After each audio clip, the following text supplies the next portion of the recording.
Hey everyone, it's Steve from the garden. Well, we have a pretty nice day outside right now. It's warm, but not too warm. And I thought this would be a good opportunity to go and check on the compost piles and to flip my two active bins into one bin. So let's take a look. The first up will be my Johnson Sioux bin, which finished last year. Now I did pile a bunch of leaves in this bin because I have an overflow from doing the fall pickup.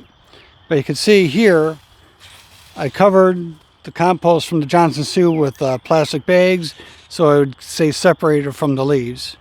Next up is the Johnson Sioux I started last fall, and I did top this off a couple times, but right now we can check the temperature and we're right about 70 degrees.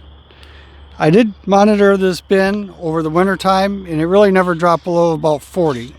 Now next up is my leaf mold bin. Now I filled more leaves in here, and the oldest material is actually in the far back. I probably should have put it up in the front so it would be easier to get to. This is my finished compost bin, and this was a more active bin originally, but I covered it with some horse manure last fall just to provide a little bit of a buffer for the worms that are in this bin. And this bin is sitting at about 50 degrees. And this bin also never really dropped below 40 degrees during the winter time.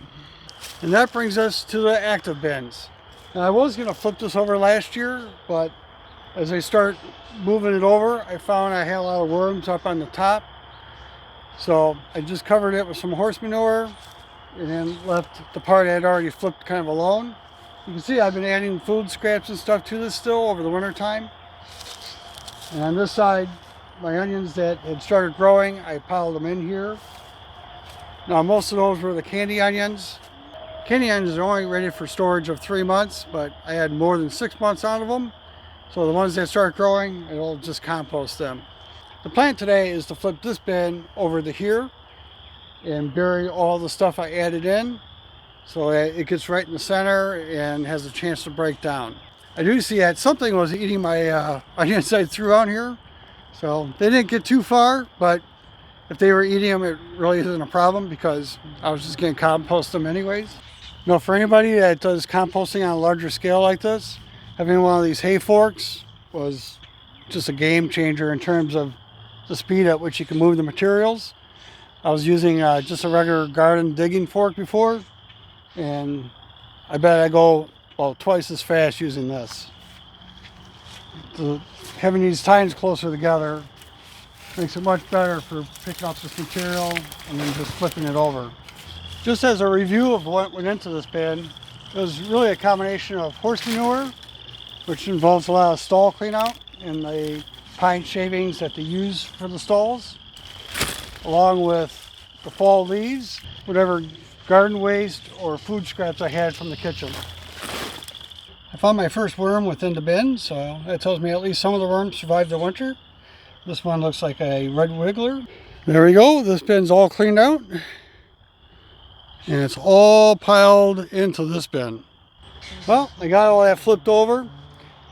And in about a week or two, I'll flip it back into this other bin, to keep that material getting stirred up. And it may even heat up the pile a little bit.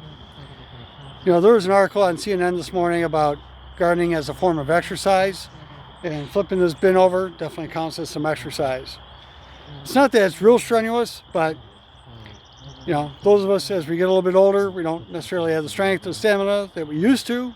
So just take it slow, do smaller scoops, and you'll get it all flipped over without straining yourself.